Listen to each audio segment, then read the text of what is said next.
Hello, everyone.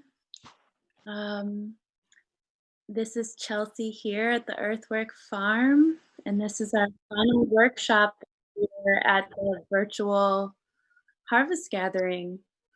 It's been such an honor to collaborate and piece together this beautiful patchwork quilt of workshops and music and healing arts, and just community connection and support during these times that we have been so far away from each other physically. Um, I'm so honored to be here with all of these powerful, beautiful femmes who are just have a wellspring of resources and experience that we're so lucky to share today with all of you. Um, I may have some traffic zipping by me. I'm at the Cedar stage right now. So I just wanted to give a brief introduction. This is the final workshop of the Farmers Market Workshop Series, which was on the zones of permaculture. As I explained in the Zone 1 garden tour, I really like to lean into the language of just cultivating regenerative culture, because that's really what we're trying to do in permaculture, and sometimes that word can feel a little weird or just kind of far away for people who haven't studied permaculture or had that exposure. So that's what we're really trying to do here, is lean into a regenerative culture. And we've gone through both the practical aspects of it on the land, and being in relationship with land and with plants, and the social aspects of it, being in relationship with each other, the social resources that we share, even into economics and politics. And now we're going to share so, which is the self. It's our inner world. It's our inner resources and or lack of, how we resource ourselves.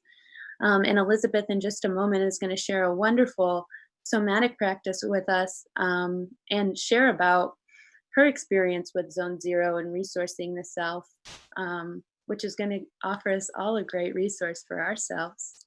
And then we're all going to share about Zone 5. And this is kind of my interpretation of Zone 5, which is the whole.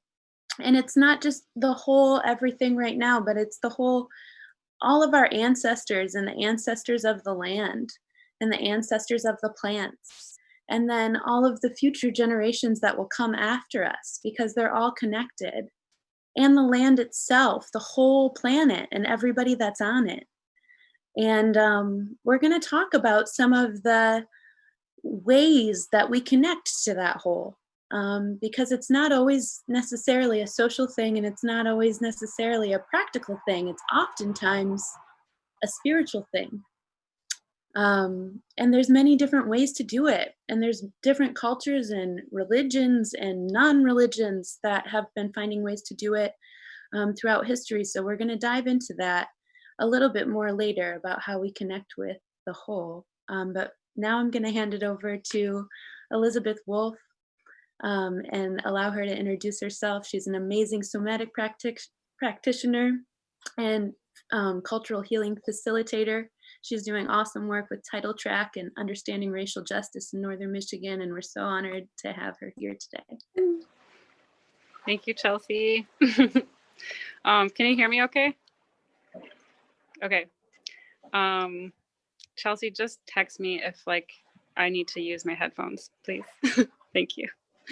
Hi, everybody. I'm so grateful to be here with you all. So honored.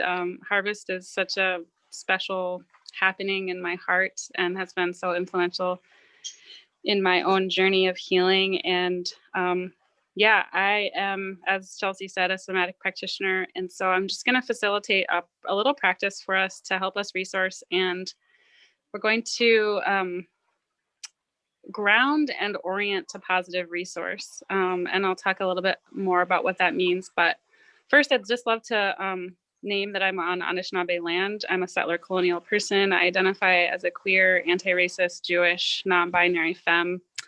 And I'm a politicized healer, which means that for me, healing is about also liberation and getting free from systems of oppression. So I just want to name that off the bat and invite you all to welcome your full selves to this space as well. And I wish I could see you all, but I can feel you. I know you're out there. Yeah, just take a moment to like check in with yourself, acknowledge that you have a body and that it's a miraculous body. It's a magical body. It has presumably been through a lot with you. And here we are together with these bodies, right? So resilient. So take a moment and just kind of like make any adjustments so that you feel like your body is a little bit more tended to, let's say. A lot of times our bodies are talking to us and like asking for some attention or some like little tweak or major tweak. And we're not always listening because we live in this culture that doesn't often support us to listen to our bodies. And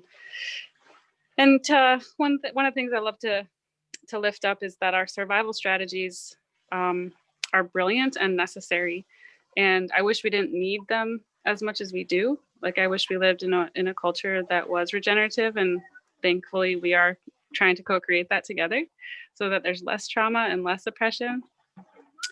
But needless to say, there's a lot of ways in which we have had to survive hard stuff, and our ancestors have as well. And so just to name that as a countercultural act of resistance and to appreciate our survival strategies. And for example, when we leave the body, it's magic. And also it's magic when we come back to the body. And so that's what we're going to practice today, is coming back to the body. Just taking a moment again to kind of just like notice that you have a body. Notice if anything feels different, even just after acknowledging that and after making a little bit of adjustment here and there. And then we're just going to kind of practice this very simple but powerful shift of shifting our weight and our energy back a little bit. So there's a lot of reasons why, because, you know, for survival, for mobilization, taking action, we need to be able to mobilize and kind of move forward and up. And also we can't get stuck there. And when we do get stuck there, we get exhausted and burned out.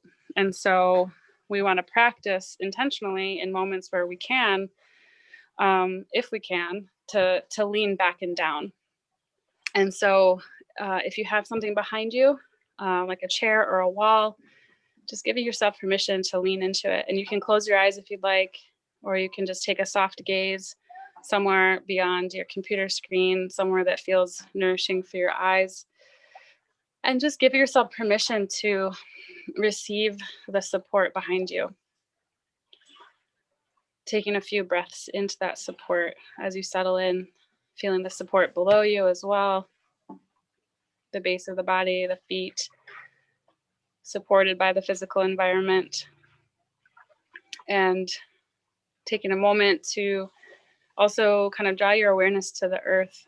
Maybe you're in contact with the earth directly, or maybe it's down a ways below the foundation of the structure that you're in.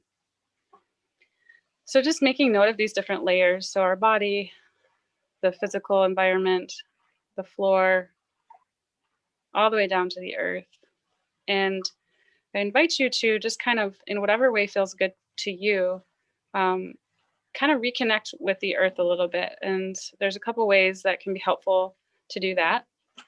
And it's pretty intuitive for many people. So do your own thing if that's happening for you.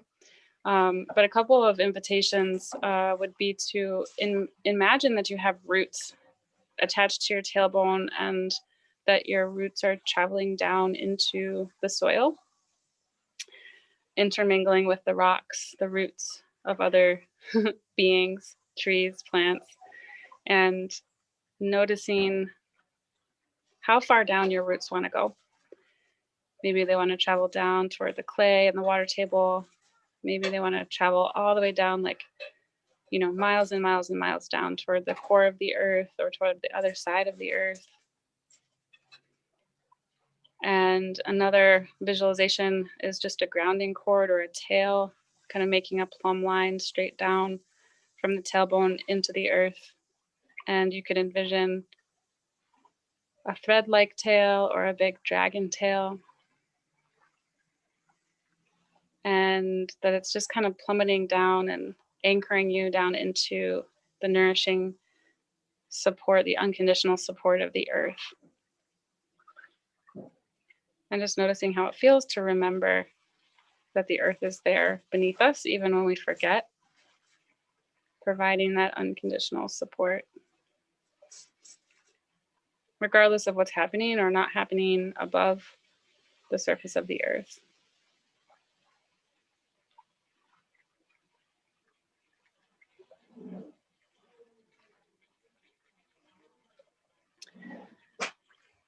And essentially, this practice of grounding in this way is an attunement or kind of a recalibration. And so we're just kind of dropping into this place of recalibrating the energy, the exchange of energy between the body that is us and the body that is the earth. And really, they are fractals of one another. A microcosm of our body, a fractal of the macrocosm of the earth and the earth's body. And so just allowing that to kind of continue to percolate on its own. And when you're ready, you can just kind of slowly start to draw your awareness back up to the level of the floor or the ground where you are, the level of whatever it is that you're resting on, and the level of your body. And we'll begin to kind of orient to positive resource through the senses. And I'll just share a little bit about why we do this as you just kind of keep your awareness sort of internal in your body. Our bodies are really good at orienting to threat and danger, which is again part of why we've survived. It's brilliant, it's magic, and oftentimes we can sort of be misattuned to our environment if we get stuck in a place of fear or hypervigilance, over attuning or over identifying with certain things that may be triggering past experiences and contributing to like not feeling safe in our nervous systems. And so this is a practice where we're going to intentionally shift our attention to positive resource. That is, what in our environments is landing as neutral or maybe even pleasant for us. So I'm just going to kind of talk you through the different senses. And so we'll start with our sense of touch. And this is kind of like our outermost periphery, where your body ends and the space around you begins. And so just noticing, like right now in this moment, what are you aware of? Is there anything that you're experiencing in real time in this moment that is landing for you as neutral or maybe even better than neutral? And it could be the touch of your clothing on your skin, it could be the touch of air on your skin, it could be the contact between your body and whatever it is that you're resting on. There may be discomfort as well, and that's okay. We're not trying to dismiss that, but we're trying to intentionally orient also to what feels good or what feels okay. And shifting your awareness from there to your ears and noticing sound through your ears. And again, just kind of curiously scanning for what sounds are coming in through your ears that are landing for you as either neutral or better than neutral. You might even hear the sound of the water lapping in my environment here on Sutton's Bay. And there might be sounds in your environment in the background.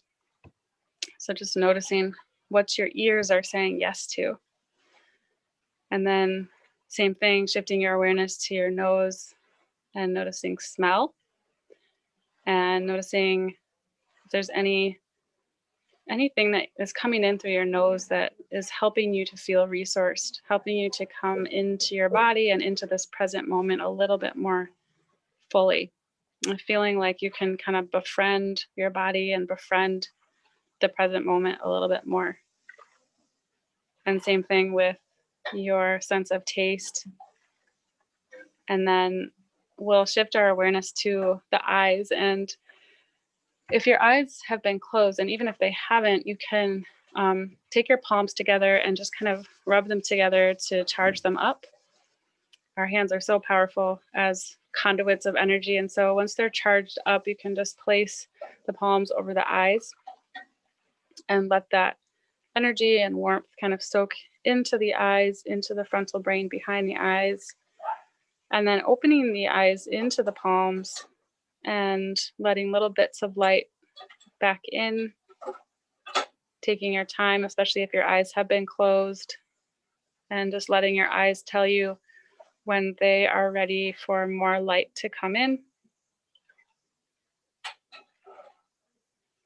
Noticing how it feels to really follow the lead of your body rather than imposing some kind of agenda or pushing your body in some way. And then once your eyes are fully open, just take a moment to orient visually to your environment. And sorry for the background noise.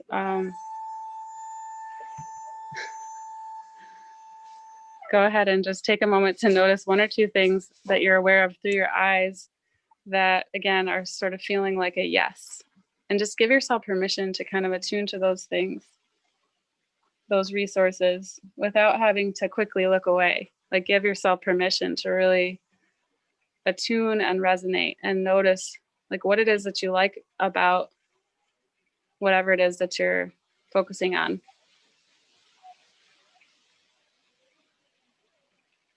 And how does your body feel when you give yourself permission to attune to positive resource in this way?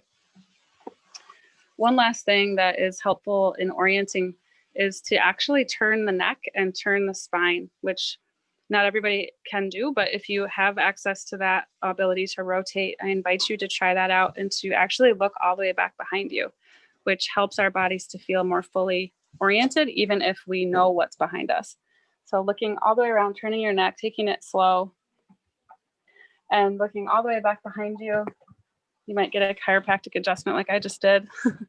And then coming back to center, coming back to neutral, and then taking your time to kind of swivel around to the other side and looking again all the way back behind you.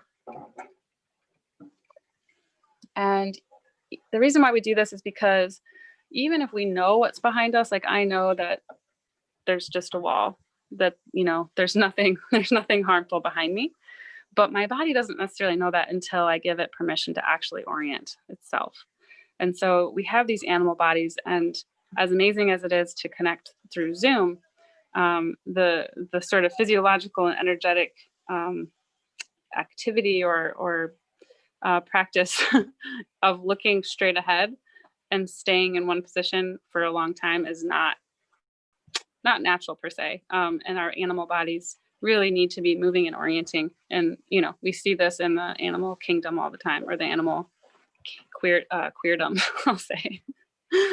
I just, yeah, you know, gotta queer our language. I'm so sorry, Chelsea, that I did not pay attention to the time. So can you tell me how much time I have left? And then I'll. You have like another 5 minutes or so. Okay. Yeah, thank you. It's a little late, so if you need like 5 or 10 minutes. I can work with 5, that's good. Thank you. So I can't see you out there, but for my fellow panelists, how you doing? Twinkle fingers if you're feeling good. Yeah. Is this feeling resourcing? Yeah. Cool.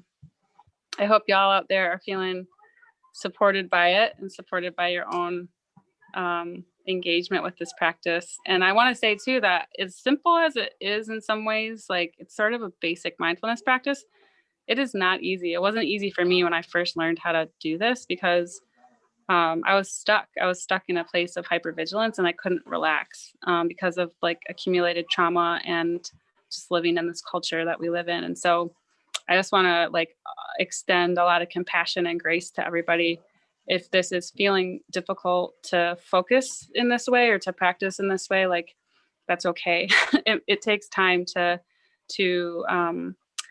build these new patterns, these new practices, and these new like neural pathways in our brains, and to build our capacity in our nervous systems to slow down. And so if you're feeling kind of like irritable even or just kind of uncomfortable with slowing down like this, like that makes total sense, because frankly it's hard to slow down, because when we slow down we start to feel things and feeling things requires support that we don't always have in this culture, right?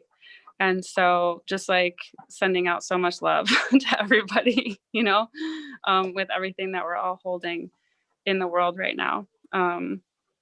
So with our last few minutes, I'd love to invite us to do a little bit of self-hold work. And so this is going to be where we use our own hands on our bodies.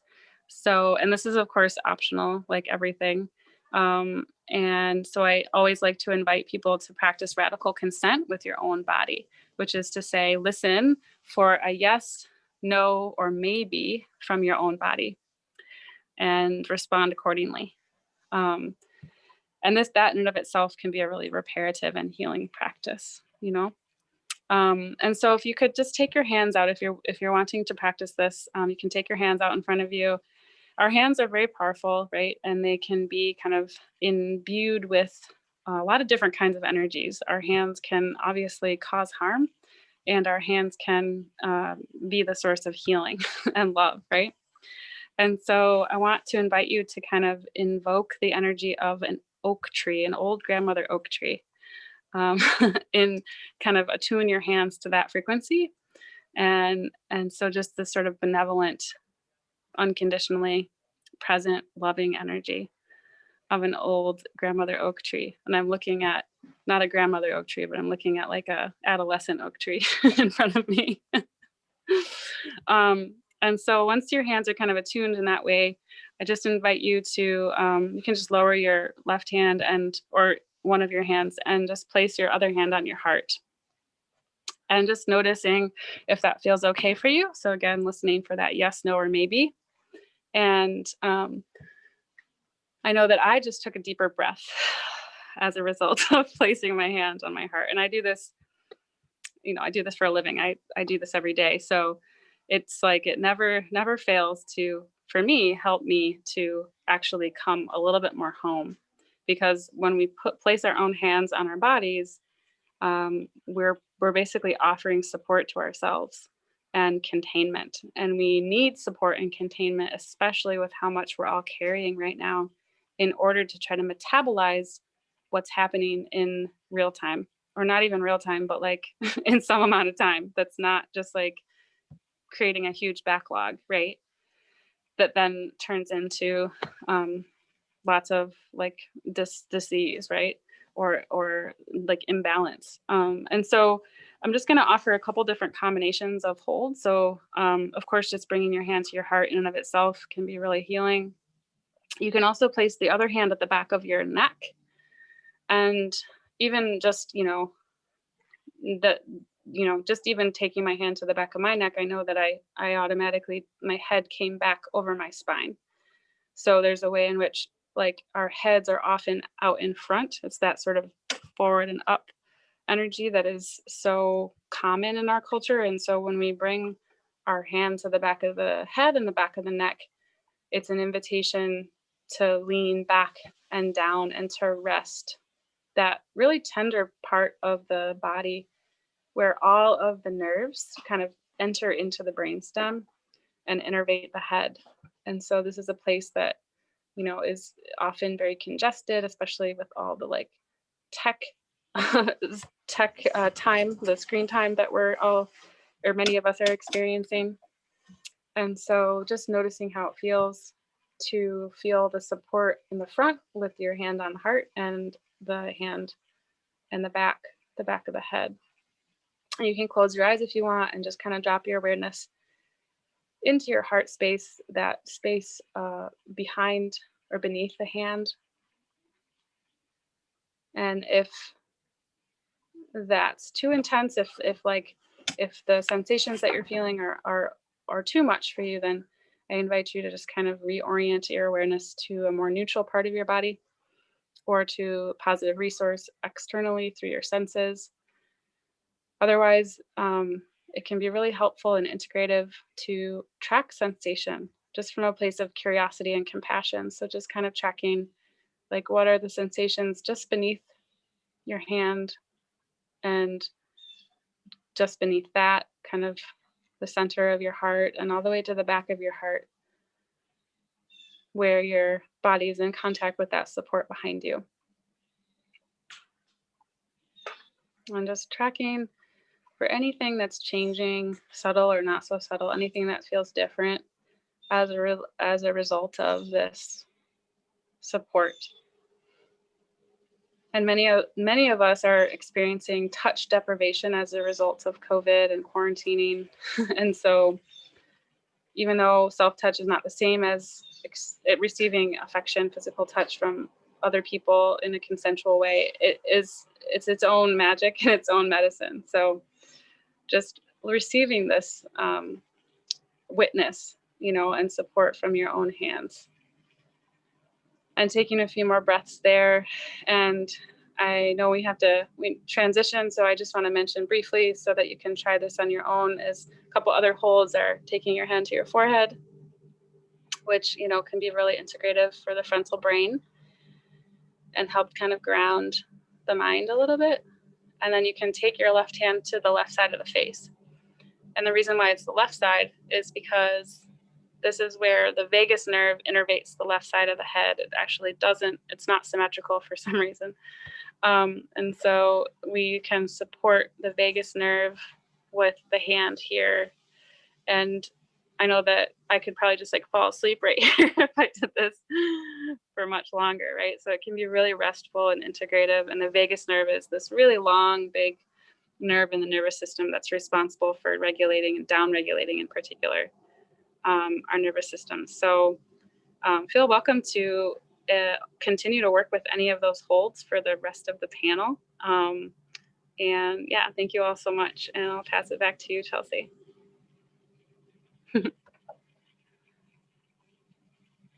Thank you so much, Elizabeth. I'm feeling much more resourced now. So now we'll step into a discussion around Zone 5. I also want to mention in practical permaculture, Zone 5 is kind of like the wild forest. It's out beyond the area.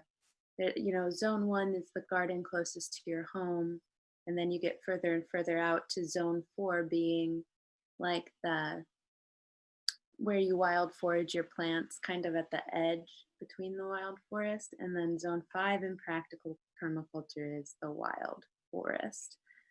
And I'm leaning more into social permaculture, even spiritual regenerative culture, to Zone 5 being kind of this whole thing. As I mentioned before, it is the land, it is the ancestors, it is the forest, it is all the people on the earth, everything that came before us and everything that we're connected to that will come after us. How do you connect with that whole thing? It's a lot. How do we feel ourselves in it? And so the prompt that I gave all of you and that I want to each share about today, because I know we have a deep relationship with it in our own ways, is what are the earth-based rituals that you practice to connect you with that whole? What does earth-based ritual mean to you? And what are some of the what what importance do you place on establishing resilient traditions during these times? And how is practicing earth-based ritual and establishing resilient traditions a conduit for connection and healing and grounding during these times and during all of the times on earth? And so I will go ahead and then we will pass the mic, if you will, around the room here. And so I'm Chelsea Coy. And I live here at the Earthwork farm. I feel so blessed to be a steward of this land. Um, and I am a pansexual femme. Um, and I also identify as a witch. And that can be a really loaded word for some people. Um, People have their own preconceived notions about what a witch is. It means something different to everyone. It's been a scary thing for me to use that word as an identifier, or it was a scary thing for a long time. I feel I'm really stepping into my power. And more than anything in the world, for me, that identity is a political one. It's a word that was used um, for hundreds of years all across the globe to eliminate human life from the globe, and not just any human life. It was the humans that were really connected with the earth, that were connected with their food systems, that were in relationship with the water and the plants and the rocks. Um, and One thing that I have noticed in what earth based ritual has done for me, it's made me realize that these are beings that we're in relationship with. They're not things that can be monetized, that can be bought and sold, you know.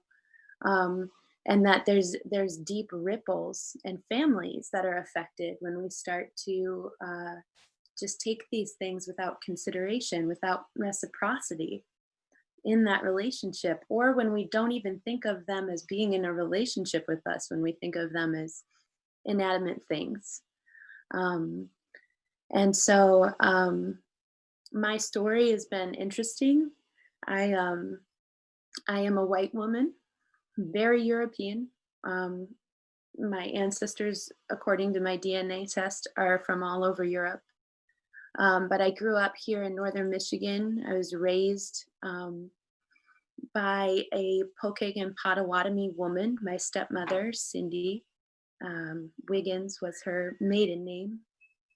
And I have five Black siblings, and then two siblings that are white presenting, but are also tribal members of the Pokagon Potawatomi band. And so I was raised in an intercultural family and a multiracial family. And so I was blessed in a lot of ways to kind of be raised outside of white culture, but negating um, kind of my own whiteness in a way by being raised in that way uh, became problematic for me as I got older.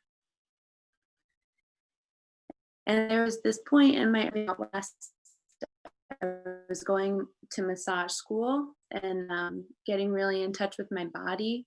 My inspiration to do that was led by my stepmother's influence of introducing our family to plant medicine. And I got really interested in alternative medicines. My father's also a paraplegic. And so he was prescribed really potent opiates for his nerve pain. And he was kind of withering away on us. And my stepmom was like, there's got to be another way. And so we started using plant medicine. And then it changed the shape of our whole family.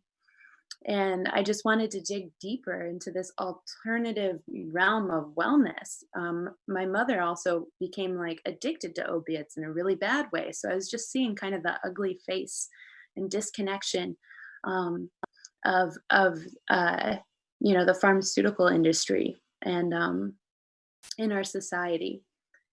And and then when I got into massage school, I was realizing how disconnected I was from my own body, you know, and I started to get really connected and I started to look deeper into plant medicine. And simultaneously, I was like kind of getting called out um, on cultural appropriation, like pretty frequently. Like, what is this white girl, talking about? And like, I was like, oh, you know, I'm not appropriating this, it was my family, but I was, and it was like this huge culture shock where all of a sudden I realized I was appropriating my own siblings, my own stepmother's, family, and, like, I actually was like, "Well, wait, what is my culture? I don't know. I don't know what it is." And I wanted to find it. Um, I felt a deep connection to my stepmother's culture and my siblings' culture in so many ways. I felt this deep connection and I felt the spirit of the land. And a lot of that too came through my own intuition. And we can talk about that more too. I would love to hear about that because I feel like as we learn to disconnect from the earth throughout our lives, and now we're like having to unlearn that and just like be animals again. um and so I started searching. I was like, when were European people like connecting with the earth? And it's really hard to find anything solid historically. Like, we've done a really good job of wiping our own pre-Christian earth-based spirituality history. There's just fragments of it in little places, and like folklore that's been passed down. And like but it's a lot of it is gone, and even these like religions that you have, like the Wiccan religion. Well, these are just fragments of different pieces of history that people picked up. um, and then like pagan is actually, that word just means of the country, of the land. So it was just a word that was used to refer to people who were in relationship with the land. Even the word heathen, that heath was a place in Europe where people were in relationship with the land. It was like a place in the woods. Um, and so it took me a while to find it. I eventually found Starhawk, and simultaneously, I was like going through this journey of learning about my body and learning about food medicine. And I was like, where do the best plant medicines and foods come from? Well, they come from the healthiest soil. What's going on with the soil? Oh my God, it's almost as unhealthy as my body. Oh my God, how do I tune into all of these things and find harmony and cultivate that? So I started farming and I found Starhawk. And I noticed as I was like growing gardens, I was finding all of these, like growing a garden itself. Um, you have a whole season full of rituals. You're planting seeds and you're planting intentions for that garden to grow, for that nourishment to come. And then you're nurturing the seeds and connecting with the earth while you do it, and then you're harvesting. And like the harvest gathering itself is a big ritual where we all have this place on the earth, usually every year, and we process, whatever the fruits of our summer together. Um, and so I started kind of tuning into earth-based ritual in that way. And the more that I tuned into earth-based ritual, the more I was tuning into my environment around me, and actually like getting to know my neighbors, but not just the human ones. I was getting to know the plants around me. I was getting to know the medicines, how they, what they liked, what they needed. How could I be in a reciprocal relationship with them? Um, and even tuning into my watershed. What water am I What water is running under my feet here? Where is it flowing to? What's the water like there? Where's that water flowing to? What's the water like there? The watershed game is a really fun one to play when you're in Michigan, and it doesn't take you long after you are grounding in to the land that you're at, and the water that you're drinking. It doesn't take long for you to feel really connected to that whole, you know? And so like I started I start my relationship with any ritual that I'm doing, and my rituals are simple. It can be a simple gratitude. I like get up and think of a gratitude, something I'm grateful for. Um, But first I tune into my body. I tune into a somatic practice and feel my body on the earth. And then I tune into the earth and offer gratitude. And there are bigger rituals where we get in circles and we share our intentions, we plant seeds together. Um, and there are so many different kinds, and I'm not really going to get into the nuances of that, but just like the thing I wanted to talk about is just that connection with the land. And when you're able to tune into the land that you're standing on and the watershed that you're drinking from, you're able to connect with the whole. And when you're able to connect with the whole, it's a lot easier to care about the whole. And it's a lot easier to move from where you are to care for the whole. And sometimes caring for the whole is just caring for what's immediately around you. That's all we can do. And then we grow outward from there. Um, so uh, that is my piece. I think I took up my full time, and I'll try to do a better job of keeping time. And I'm going to go ahead and pass it over to Elizabeth. If you'd like to go next, is that okay? Um,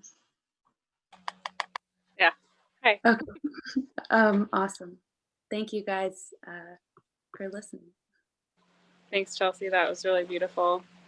I'm really excited to hear from everybody else too, and I know I shared some. I shared my voice and my energy already, so I just want to I want to set the intention to just really speak from the heart of the matter. I guess what I want to share is that, kind of similar to Chelsea, I've had this journey of like being this lost white person trying to heal.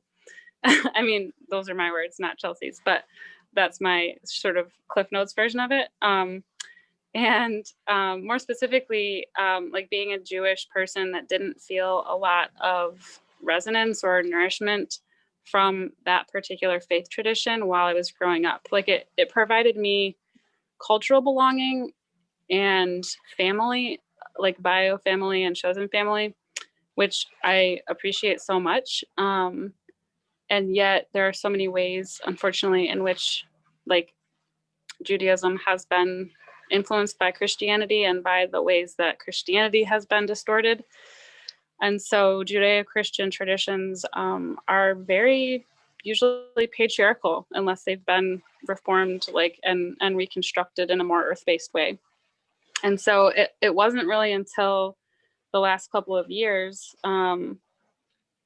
maybe 2.5 years, where I started to actually discover that there is a earth-based Jewish community in this country and around the world, and that my own ancestors were essentially like Jewish shaman, and that like that Judaism in its most like pure original form is earth-based ritual and reverence.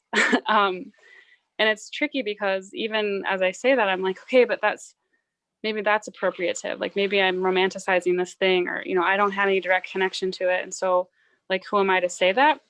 And yet it's cool because I am an ancestral healing practitioner in the modality of ancestral medicine, which was developed by a man named Dr.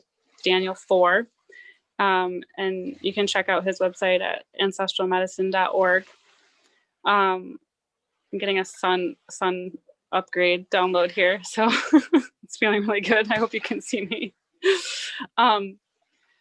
Speaking of the elements, but yeah, I have started to be in relationship with my ancestors, and it was a pretty esoteric and abstract thing at first. And at first, when I started to learn how to drop in with my ancestors, I was like, is this real? Am I just making this up? I don't know. Like, I don't know I don't know if I can trust myself. I don't know what's real, because there's no like cultural support around that for white folks in this country because of the ways in which our people have assimilated into whiteness and stripped away all of these practices, right? And these rituals. And so I guess what I want to say is that my ancestors themselves have told me what to do. and have confirmed that indeed they lived in right relationship with the earth. And it's funny because I used to practice like really intense yoga and meditation and all these things, and in many ways I was grasping, right, for something to fill this void and to know how to heal, and doing that in an unconscious way until I became a politicized person. um, and it's funny because yoga is basically like you know mimicking nature, mimicking the animals, right? um, and yet I was like interpreting it as this in this like kind of controlling, like almost trying to like manage stress through this really sophisticated practice. And really, as I've unraveled from that and decolonized my relationship with my body and with ritual, um, ritual is really simple and really gentle. If it's not, we're probably getting in the way, and we're probably operating out of some sort of like internalized patriarchy. So I guess I'll just close my share here with inviting folks, and reminding myself to keep it simple and to trust in the basics, and to know that like ritual doesn't have to be this like inaccessible mysterious thing. It's literally just going and sitting by the water. It's finding a sit spot and listening to what the tree has to say. It's taking a walk in the woods. It's dancing. It's like Chelsea said, it's waking up and saying thank you. Thank you for another day. Thank you for this body. Thank you for this breath. Thank you, ancestors. Thank you, elements. Thank you, more than human world. Just that act of gratitude and reverence is ritual and is reconnecting us with life and with spirit and source. And these are the little like micro practices that I think are going to move us back home to a place of decolonizing our relationship with our bodies, with each other, and with all of the living world. So yeah, praise to my ancestors for reminding me to keep it simple and to just go to the woods and go to the water. I'll pass it on from there. Thank you so much, Elizabeth. Oh, I have a honeybee landing right on my head right now. um, I would like to go ahead and pass it over to Elliot. Thank you so much for having me. And oh my gosh, thank you for the beautiful shares. And Elizabeth holding that space for us somatically. I am so bad at somatics and like I hate being in my body. I'm definitely one of those like mind body dual people where I'm constantly stuck in my head, and I'm just so grateful when people create space and allow us to be in our bodies even when it is uncomfortable. Like, thank you so much for that. Because I feel like there's a culture we have where it's like, it's cool to be in your body if you're cool about it, but if you're not good at this, maybe you could just not be in your body right now. And it's hard for those of us who are still learning those skills and tools to practice. Oh. And when I heard the prompt from Chelsea, I was trying to think about like what my rituals are, and my name's Elliot. I'm sorry. I teach real human better social permaculture. I travel constantly. I'm like never living in the same place at the same time, it feels. I'm now living on third generation family land in Connecticut, which is originally Algonquin land and has like an incredibly deep history of co-opting and genocide, and it's really intense and long standing here.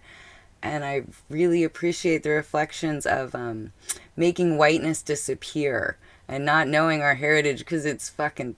Oh, I'm so sorry. I have a potty mouth, but it's been a little intense, if you will, and it's not shown. The shadow doesn't come up to the light much. So it's interesting to step into this sphere and to be held by people who are doing that work regularly, even when it's maybe a little gut wrenching and hard.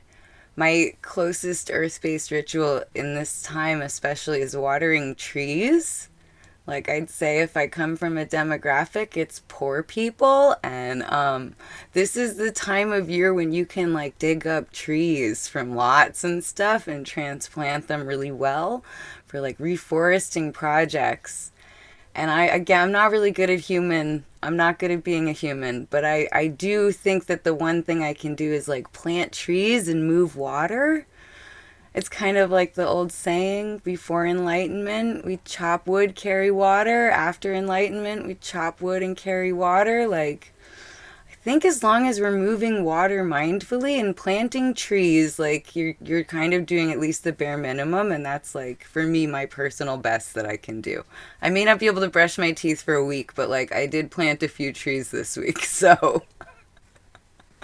I hope that others find that way to get out of the mind and get into your body doing something, even if it is like rebellious guerrilla reforestation or just worrying less and watering more, because it feels good to the body when we give back to this earth, right? That reciprocity that's been held so wonderfully by other speakers and honestly the entire panel of presenters for this gorgeous harvest gathering. I didn't keep my time. I got excited and I just started talking.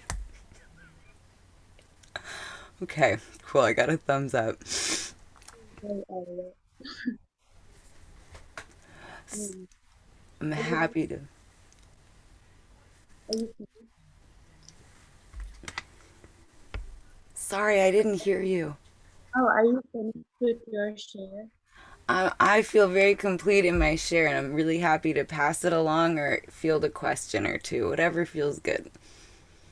Thank you so much, Elliot. I'm really, really grateful for your work with Real Human Better and just tuning into being a human that's connected with the earth and the people around. Thank you. I'm going to go ahead and pass it off to Natalie if you're ready. Hey everyone. Elliot, I think you're great at being a human, by the way. Thank you everyone. It's an honor to be here virtually with y'all. And to close out the farmers market workshops for the harvest gathering.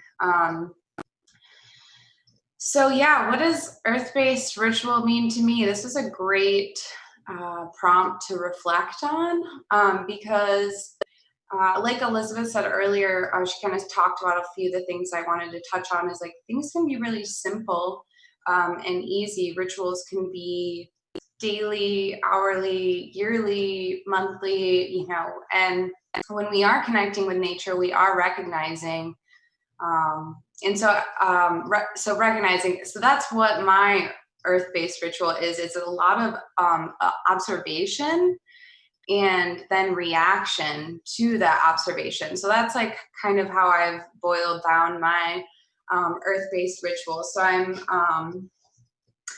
when I'm walking and I'm, you know, connecting with nature, it's this connection, but then we're observing what's actually happening around us, right?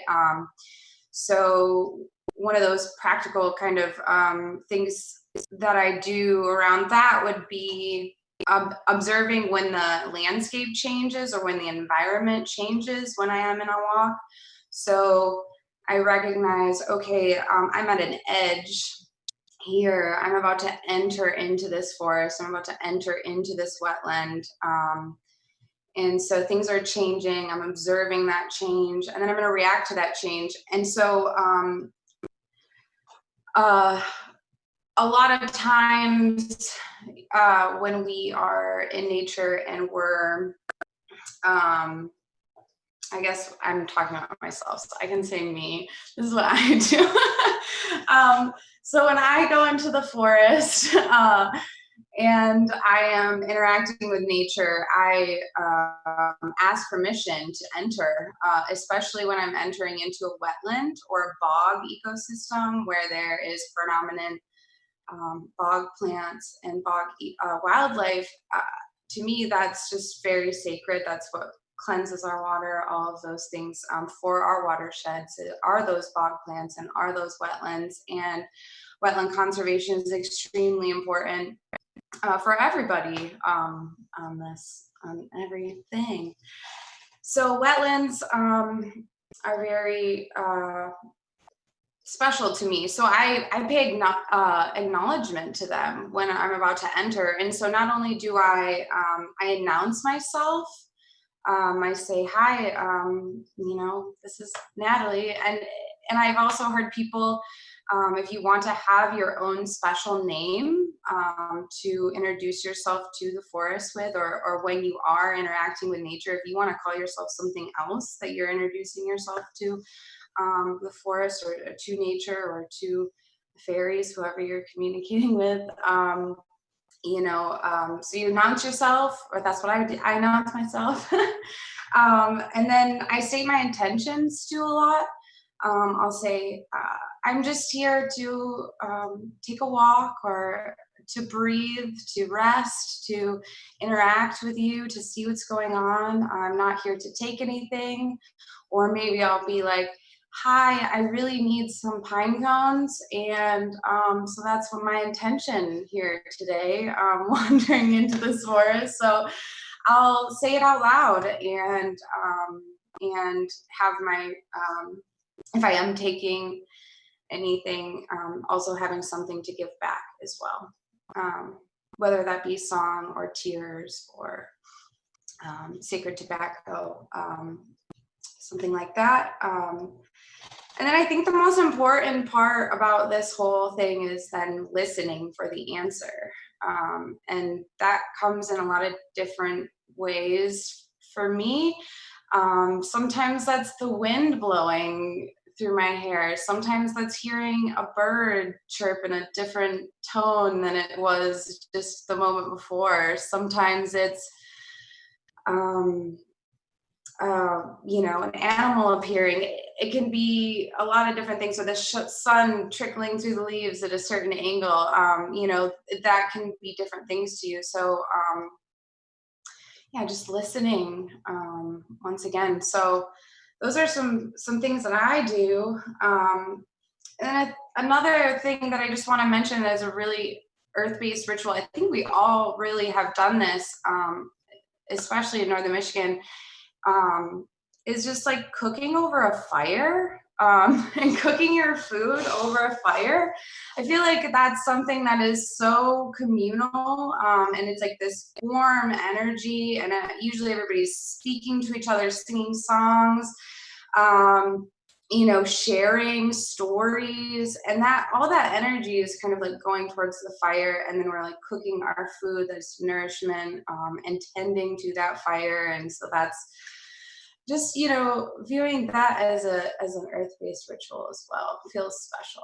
So those are kind of the things that that I like to view as earth-based ritual. And just also changing with the seasons. I change my inside of my house to reflect the outside of the house as well. So I like to bring that nature inside. I like to decorate my hearth and my fireplace, and just kind of adorn my inside to mirror the outside of the seasons. And that makes me feel connected to kind of reflect and mirror the beauty of change that's happening outside in the natural world. So that's another little thing I like to do.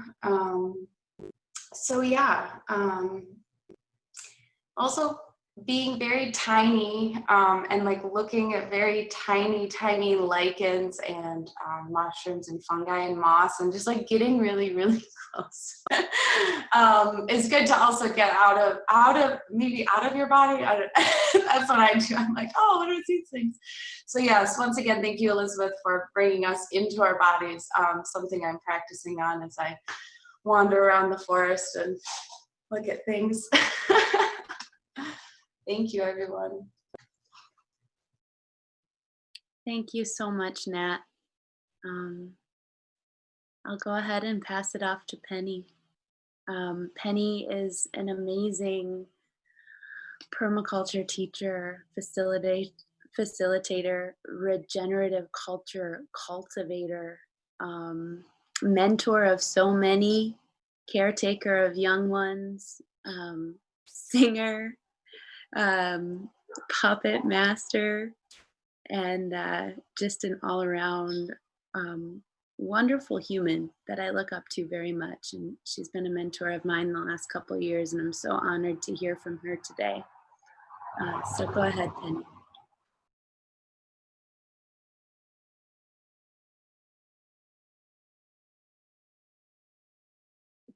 Gotta do the unmute. Boy, Zoom land. Let's do a little for Ben. There we go. Yeah, I feel very happy to be here. It is a strange feeling to be talking about something that is a very interior, important part of our lives, to this thing, this thing, it's like, what? But boy, have I been learning how to communicate with people like this. And people that know that I don't have much connection to technology would be impressed. But anyways, here I am sitting on my couch talking to you about myself. And thank you, Chelsea, and everyone for sharing your stories. I feel like what I want to kind of talk about is that regardless of what skill or passion that we have, that we want to develop, that we are putting our energy and our time into, it's just so important to be able to come back to your own center space. And when I was a little girl, I grew up out in the country with 5 siblings on a 10-acre parcel of land that my dad owned, my family owned. But there were big farms all around us. And so I grew up in a place where I was exposed to farm animals and fields and woods and meadows and bogs and swamps and inspired by my mother, who was a barefoot mama. And she still kind of is, but not as much now, but she always has been. Ran barefoot, and so I had that connection with the earth, with my bare feet when I was a kid.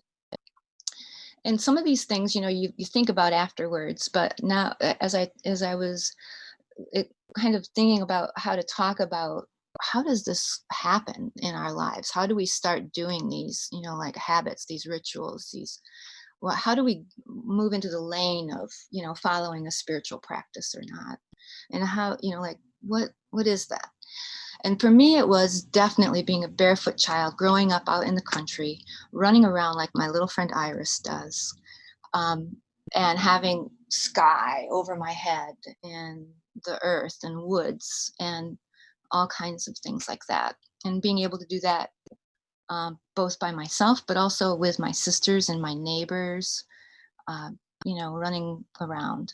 So I remember, like, there's just moments, that become rituals, that become practices, that become familiar, that are important to us, that bring us back to our center and our breath. And you're right.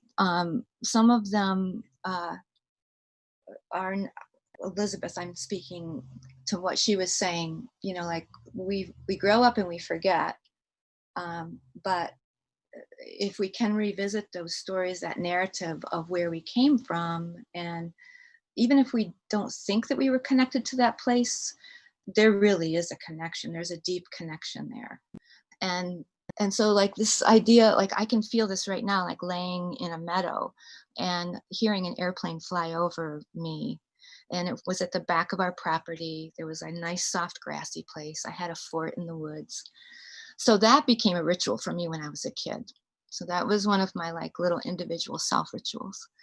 But another one was this very practiced ritual, which was my mom put us on a bus on Sundays. My mom and dad, my dad worked like 7 days a week to take care of all of us.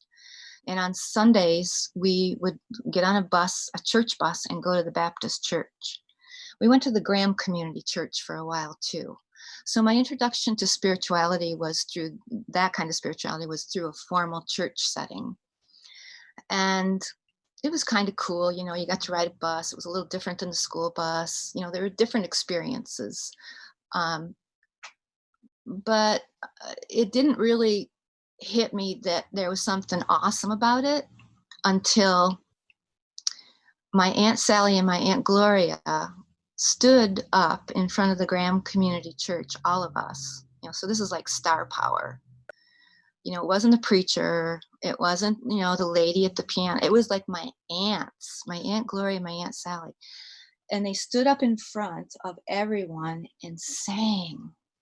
And when I looked at Aunt Gloria singing, and she would just like, I mean, they threw their whole beautiful auntie asses into singing on the old rugged cross or whatever it was. And when that happened, like right now, I'm giving my own self chills, okay? You got chills because I got chills. When that happened, when I saw them singing, I was like, holy moly, you know, this is like something awesome, because I could see them visually. You know, our sight is our strongest sense. I could see them visually being transformed and like moving into this like place where they were nourished. And so, you know, like when I think about like, you know, fast forward, I mean, that just, my Aunt Gloria just passed away about 2 years ago, and I still like just like, you know, like there's such a connection to her because of seeing that and experiencing that she shared that with me. You know, that was so much more impressive than any of the sermons that any preacher ever gave. So that was a very impactful experience for me. The other impactful earth-based kind of how do we keep this relationship with the rest of the earth happening in our lives and feeling reverent and feeling thankful for it. One of the next real important situations that happened was how I entered into the permaculture world, which was by a very feisty, beautiful woman named Sally Neal. Sally, I hope you're listening to this, because she knew that I and a practicing witch, my friend Sally, she knew that I loved art and that I loved making big puppets and that I was growing food in gardens, that I had this sciencey, arty thing going on. And she said to me, you need to go to this. And she sent me a link to a permaculture design course in California.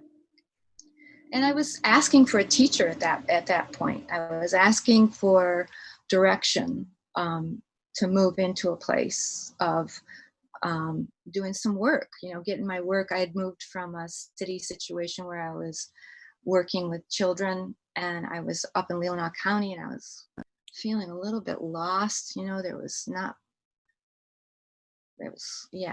a little bit wild. And so Sally sends me this message and says, go to this course. And I'm like, all right, because you don't not do what Sally says to do, you do what Sally says.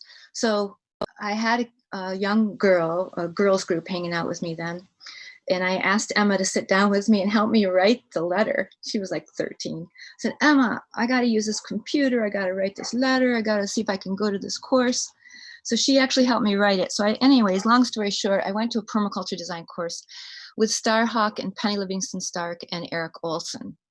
And so now we're moving from like these little individual kind of like experiences that might happen when you're opening up and seeing your aunt sing. And now you're like, now I'm with like 60 people from all over the world that are practicing earth-based spirituality and wanting to do some earth activist training and do some changes in the way that we're living on the earth.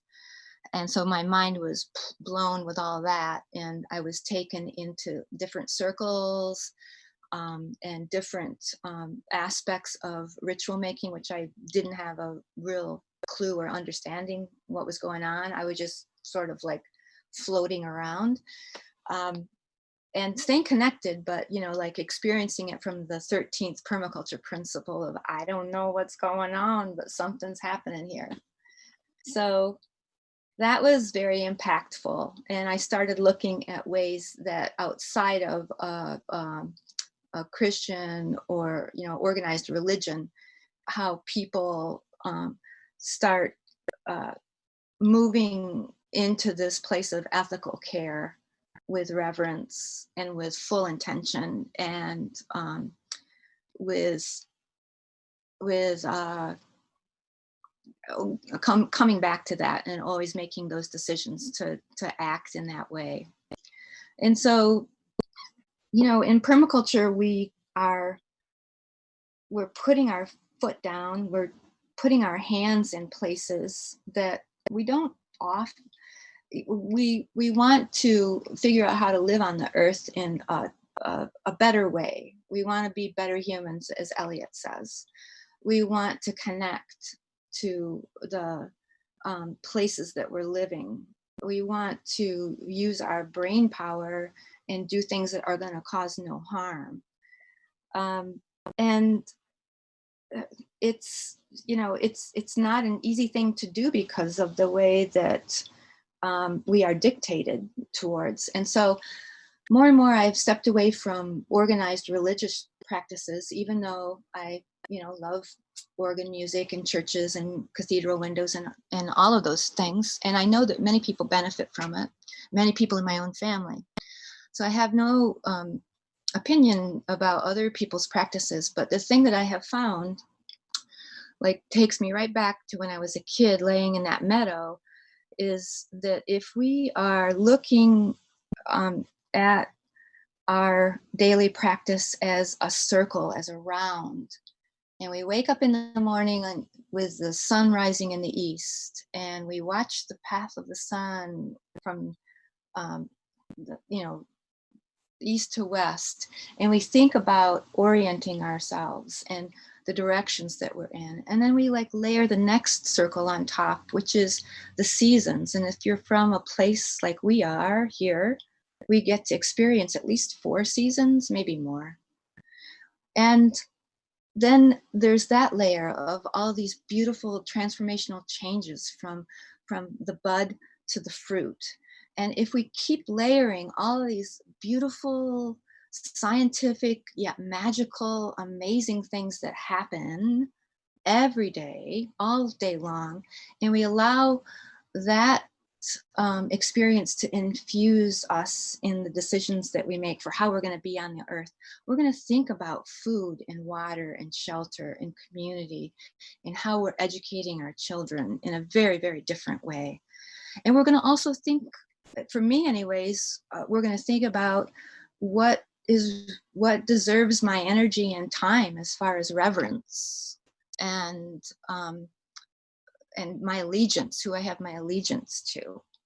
So I'm sure that I yammered on a little bit longer and took you on a twisty turn, but that's just pretty much where I'm at. And I'm just a regular human being, and I got all kinds of shit going on in my life that just is knocking me off my game, every day like everybody else. And I'm a white person living on Anishinaabe land that what the heck's up with that, and there's so much for me still at this later stage in my life to learn about this place and the relationships that I have, that I both feel excited and sometimes just completely overwhelmed. So thank you for this, Elizabeth. But at the same time, there's just so much beauty, and the bottom line is gratitude. Yeah. Having gratitude for sitting here with all of your beautiful faces. And although I can't see everyone or anyone else, it's just a beautiful shining light that I'm getting from you all. And that's it too, you just find part of the ritual that I try to do. This morning I got up and it's harvest time, and I'm not at the farm. I'm not being able to be with Chelsea and scheduling these wonderful workshops and working with Nat. You know, it's just, and so, but it's still harvest time. And so this morning I spent 2 hours like assembling everything that I gathered from my gardens yesterday.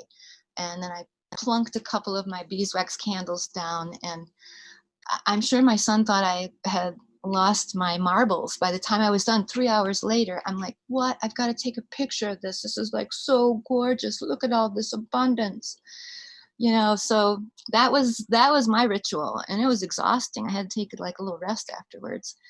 But that was my ritual for the day. Very inspirational. And then other people inspire me with the work they do, and like my aunties, you know. And I just would really like to read a poem. Can I do that, Chelsea? Read a poem by Mary Oliver to kind of close this out. I feel Mary Oliver was introduced to me by my friend Mary White, and I got to live in the woods over in Leelanau County, which saved me. And that was a magical experience, being in that woods, and fell so much in love with it. And Mary White would get up every morning and sit in her high back chair, and she'd read, and oftentimes she was reading Mary Oliver. So this is a poem by her called When I Am Among the Trees. When I am among the trees, especially the willows and the honey locusts, equally the beech, the oaks, and the pines, they give off such hints of gladness. I would almost say that they save me, and daily I am so distant from the hope of myself, in which I have goodness and discernment, and never hurry through the world, but walk slowly, and I bow often. Around me the trees stir in their leaves, and they call out, "Stay awake." The light flows from their branches, and they call again. "It's simple," they say, and you too have come into the world to do this, to go easy, to be filled with light, and to shine.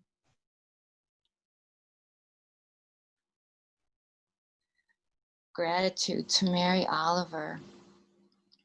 Wow. Gatherings of words and being together, and thank you for listening and hearing. That's so important. That's such an important ritual. Thank you so much for sharing with us, Penny, and thank you to Mary Oliver. While we wrap this harvest gathering up, this has been an interesting ritual, and I just want to touch on resilient traditions. Harvest gathering is a testament to resilient traditions. This is its 20th year, and even all the miles between us and a pandemic and so many things happening in our personal lives, we've come together and we found a way to share. This is it's such a ritual. We come together here every year and we harvest all the stuff that we've been growing in our hearts all summer, and we process it together and we share it, and we throw out what is no longer serving us and let it be compost, let it turn to fertile soil in the stillness of winter, so we can plant seeds in it again in the spring, and then we feast on what is good, and we preserve what we can to nourish us through that winter stillness. And I'm just so glad to have you all here today. All of you out there, we miss you, and the farm misses you. The land is taking a big exhale this year. The grasses are all really tall. There's animals all around. The bird activity this weekend has been immense. There's been there was a possum in the barn the other night and a porcupine out in front of Bob's Burgers just moseying. And these are things that don't usually happen this weekend. Um, but we miss all of you out there. And this is a ritual that will continue in its own way. And I hope that anybody tuning in's been able to make their own ritual of this harvest gathering where they are.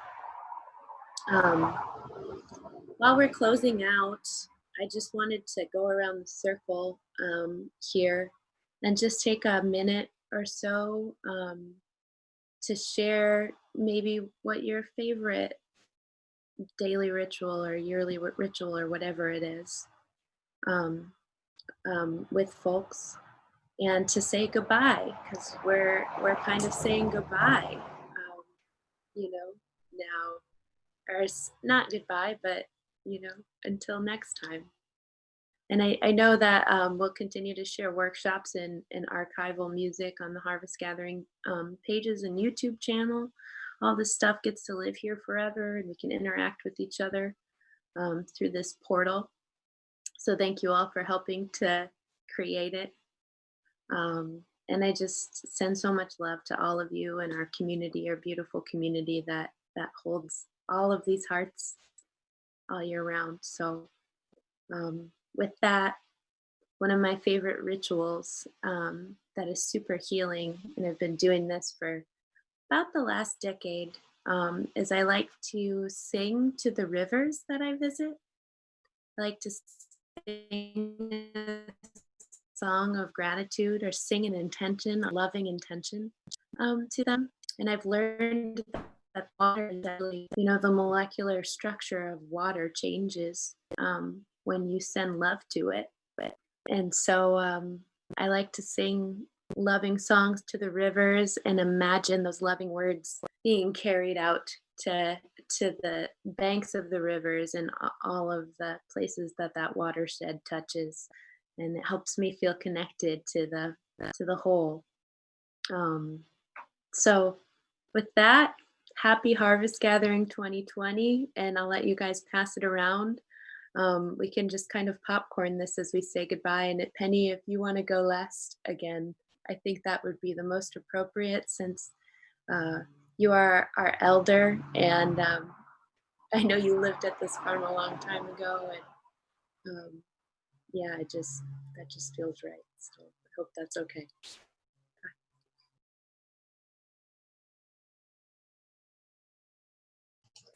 Okay, I'll go. Well, goodbye, everybody. I'm not going to pretend like coffee isn't a really important ritual for me every morning. That is real.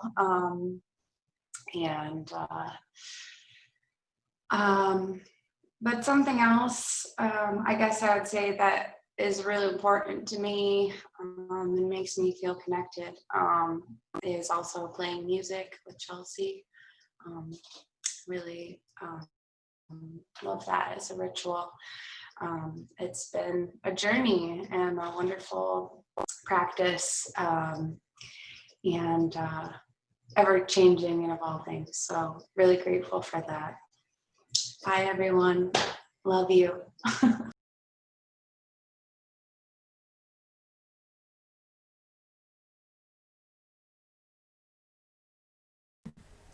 I'm happy to go next. It's really great to be here with all you folks, and I've heard great things about Harvest Gathering for a while now, and I just need to get more into that helping hand state, because it's just got the most incredible people. I keep meeting the most amazing folks from Michigan, so and the work that's come out of even just this weekend, being able to experience it virtually, I know might seem a little bitter, but there's so much sweetness for those of us who aren't there with you physically to feel that energy that you guys have. It's just sheer magic. So I know there's a lot of inappropriate jokes I could make about what's in the water in Michigan, but I want you to know I'm pretty sure it's magical. I mean, there might be other stuff, but it's definitely magic. Yeah, I feel like all my daily rituals are horrible, bad habits that I wouldn't want anyone else to take, but the The one that's maybe held on really nicely that I just like is waking up and seeing the sunrise. I go back to bed a lot about this. Like, it's not like I'm up all day from that point on, especially in the summer when the sun's coming up like wicked early for some of us. But seeing the sunrise is such a nice, like, I just say hi to it. I like talk about the clouds with the clouds. Like, you guys are looking real nice today. There were a few days where the sun was coming up and I kept showing my parents. I was like, "Do you see that? That's weird. This is like the end of days." And I couldn't figure it out why the sun looks so weird. But it was the haze and it reminded me of being in the wildfires, and I'm like, "Man, we just must hit some serious smog and interesting like pollution thing to have this sunrise look like this." But it's gotten back to its normal hyphy self. So sunrises are so fun, and when I wake up and see the sunrise, I'll be thinking of all the strangers that are yet to be my best friends, and I can't wait to see you guys at the next event. So thank you, and farewell for now.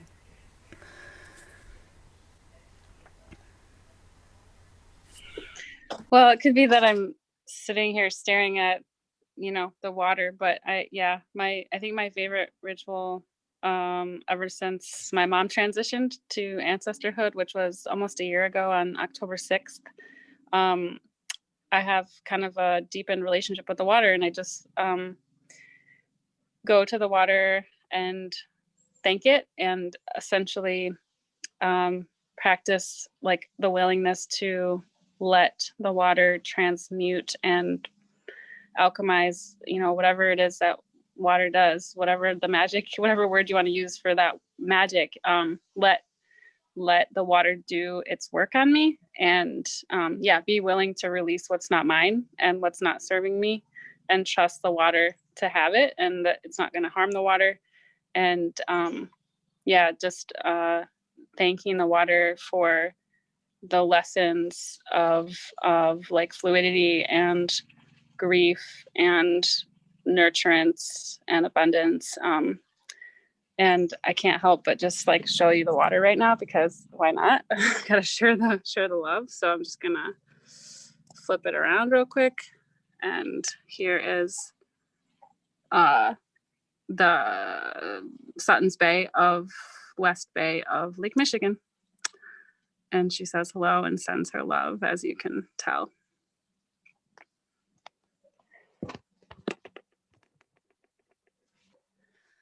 Thanks, everybody. Thanks, Chelsea. Love you all. Well, one of the annual rituals that I've been doing since I met Seth's mom at Earthwork Farm many years ago is dipping beeswax candles. And that kind of goes in tandem with fall harvest and the harvest gathering, and prepping garlic beds for next year. So it's kind of garlic and candles are my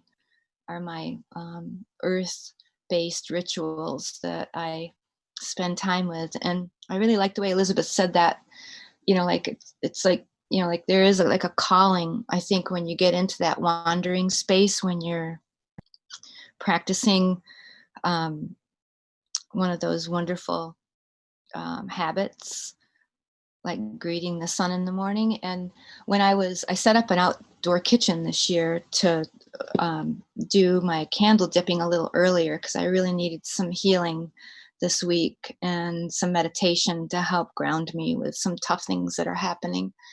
And my sister Clarice actually started doing outdoor candle dipping in August. And so we were inspired, and we got our wax together and got everything set up. And so I started dipping, and it took me about 4 days to dip my candles. But you're taking a string and you're looping it, and you have a pot of water with a smaller can of beeswax in it. And you take that string and you dip it, and then you bring it up and you hang that, and you get another string and you dip it and you hang. And you just keep doing this repetitive kind of dipping, and you're smelling all of the steaming, beautiful bees, the wax. And I was in the garden this year, so all of my green was all around me. So, like Thich Nhat Hanh says, the trees are cathedrals. My garden is a cathedral and became one this year, and it was just amazing. So like that ritual of that setting of a ritual space, I think is really helpful and important. And today, after I spent 3 hours organizing all of my vegetables and fruits on the table, which is no longer, you can't see it, I pulled 2 of my candles down and and I'm still burning them. They're getting down about this big now. Started burning them this morning, and they've been burning all day. So that's one of my favorite rituals. But I do definitely follow the equinoxes and the solstices, and I gather with people sometimes to intentionally do some work together and share. I gather with a larger group of people. Now it's virtually, that Starhawk and another woman, Amanda Yates Garcia, that Chelsea turned me on to. And they do an excellent job of doing online ritual. And so if you ever feel interested in gathering in that way, that's available too. But I love the personal things. I love doing personal things, and I don't mind working with someone else who's leading it and being a bit prescriptive, in that way. So I want to just say thank you to Chelsea for considering me to be your mentor, and for Elliot and all the good work that you're doing. And you're just a dynamo with your teaching. I had a chance to listen in on some of your workshops, and you did a properly good mind whack with lots of information, and you did it in a really good stylistic way. I appreciated that so much, and I think that you're going to connect with a lot of younger people that need it, and maybe some older ones that also need it too. So I love the way that we're turning the tides on permaculture. Natalie, you girl are awesome, and your gentle way of connecting with all the plants and the work that you're doing and continuing to do. And I know it was hard for you to not do your big festival this year, where you do a big permaculture teaching area as well. So it's good to be with you here very much. And this Miss Elizabeth here, she's like just, really whipping our community into shape in a good way, girl. She stepped through the door at the right time, came back right when your mom stepped through her door, Isn't that amazing? Stepping right back through that door and being here and doing the work that you're doing with the cultural healing and with Seth's organization, with Title Track that you're a part of. It's all so beautiful. Yeah. And there's greens in the garden for you too, hon. So don't forget to get over there and get some. Okay, this week I wrote a little blessing that I think I would just like to share, because it's a nice way to say goodbye to the beautiful farm. And Seth, if you're listening, I love you so much. And Iris, I love you so much. Bob and everybody there, Susan and Chris from afar, Jen and Wendy, everybody. I lived right there in that little house, that little, used to be bean picker shack there for a couple years. So the beautiful woman named Louise Erdrich is such a great writer, a native writer. And another permaculture woman, Rowan White, a native woman, reminded me of this quote that Louise Erdrich wrote. And it's really beautiful. So I just want to read that, and then I'm going to follow it with a little ending blessing. This is Louise Erdrich. In our own beginnings, we are formed out of the body's interior landscape. For a short while, our mother's bodies are the boundaries and the personal geography, which are all that we know of the world. Once we no longer live beneath our mother's hearts, it is the earth with which we form the same dependent relationship, relying on its cycles and elements, helpless without its protective embrace. That's so beautiful. So I'm giving thanks to all of you, and I'm giving thanks to the gardens that we tend and the ones we wander through, wild and otherwise, and everything that it offers. May the earth cycles and elements comfort us in these times that we're experiencing any need at all. May it comfort us when we're feeling frightened or helpless. May we remember when we're trying to do our work in the world that this great Mother Earth can and will once again enclose us in her protective embrace. Blessed be, blessed be.